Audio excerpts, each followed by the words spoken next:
जय श्रीमन्नारायण। पौष मास कृष्ण पक्ष सफला एकादशी व्रत कथा। मित्रों, चंपावत नाम के एक नगर का राजा महिष्मत था। उसके 5 पुत्र थे।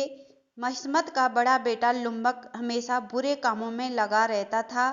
उसकी इस प्रकार की हरकतें देखकर राजा महिष्मत ने उसे अपने राज्य से बाहर निकाल दिया। लुम्बक वन में चला गया और चोरी करने लगा। एक दिन जब वह रात में चोरी करने के लिए नगर में आया तो सिपाहियों ने उसे पकड़ लिया, किंतु जब उसने अपने को राजा महिष्मत का पुत्र बतलाया तो सिपाहियों ने उसे छोड़ दिया। फिर वह वन में लौट आया और वृक्षों के फल खाकर जीवन निर्वाह करने लगा। वह एक पुराने पीपल के वृक्ष के नीचे रहता था। एक बार अनजाने में ही उसने पौष मास के कृष्ण पक्ष की एकादशी का व्रत कर लिया। उसने पौष मास में कृष्ण पक्ष की दशमी के दिन वृक्षों के फल खाए और वस्त्रहीन होने के कारण रात भर ठंड में कांपता रहा। सूर्योदय होने पर भी उसको होश नहीं आया। एकादशी के दिन भी लुम्बक बेहोश पड़ा रहा। दोपहर होने पर उसे होश आया। उठकर वह वन में गया और बहुत से फल लेकर जब वह विश्राम स्थल पर लौटा तब तक सूर्यास्त हो चुका था। तब उसने पीपल के वृक्ष की जड़ में बहुत से फल निवेदन करते हुए कहा, इन फलों से लक्ष्मीपति भगवान विष्णु संतुष्ट हों।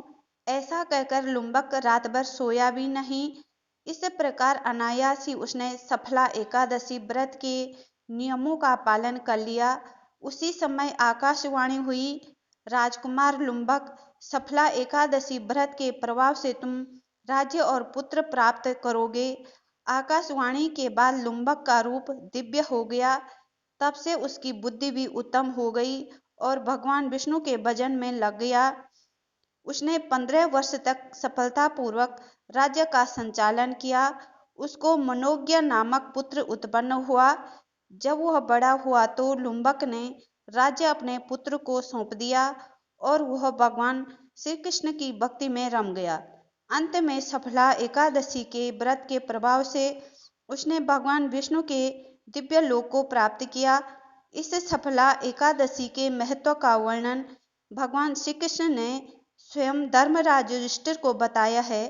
पद्म पुराण के अनुसार भगवान श्री कृष्ण कहते हैं कि बड़े बड़े यज्ञों से भी मुझे उतना संतोष नहीं होता जितना सफला एकादशी व्रत के अनुष्ठान से होता है। सफला एकादशी का व्रत अपने नाम के अनुसार सभी कामों में मनोवांछित सफलता प्रदान करता है। इस एकादशी के व्रत से व्यक्ति को जीवन में उत्तम फल की प्राप्ति होती है। वह जीवन का सुख भोग कर मृत्यु पश्चात भगवान विष्णु के उत्तम लोक को प्राप्त होता है। यह व्रत अति मंगलकारी और पुण्यदायी है। जो भक्त सफला एकादशी का व्रत रखते हैं एवं रात्रि में जागरण तथा भजन कीर्तन करते हैं, उन्हें श्रेष्ठ यज्ञों के जो पुण्य मिलता है उससे कहीं बढ़कर शुभ फल की प्राप्ति होती है। जय श्रीमन्नारायण। इस प्रकार सफला एकादशी व्रत कथा संपूर्ण हुई।